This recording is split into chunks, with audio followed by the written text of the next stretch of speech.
Hey guys, John here with Kraus. Today we'll be installing a vessel sink. For this video, we'll be using a Viva Thin Ceramic Sink, but these instructions can be used for any Kraus vessel sink. I personally love this style because it's super easy to install and gives any bathroom that powerful wow factor. Let's get started. For this installation, you'll need a drill, a saw, safety goggles, a pencil, a tape measure, and silicone caulk. Now place the vessel on the desired location of the countertop, ensuring that there's 3.5 inches from the back side of the countertop to the edge of the vessel sink. And with a pencil, trace the inside of the drain hole. With the assistance of a tape measure, mark the center point of the circle you just traced.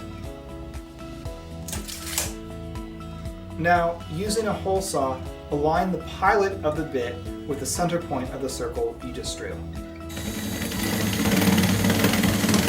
Now, on the underside of the vessel, apply a bead of silicone to the outer edge.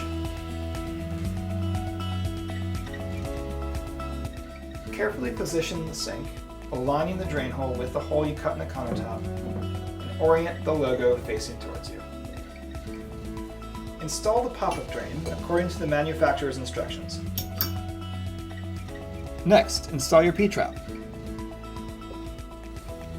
Install your faucet. We recommend using a Kraus vessel faucet for a clean and coordinated look. Finally, check for leaks. That's it. It's that easy.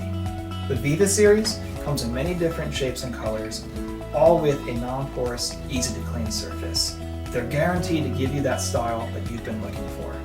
If you run into any trouble, do not hesitate to call Kraus customer service. Thank you for watching.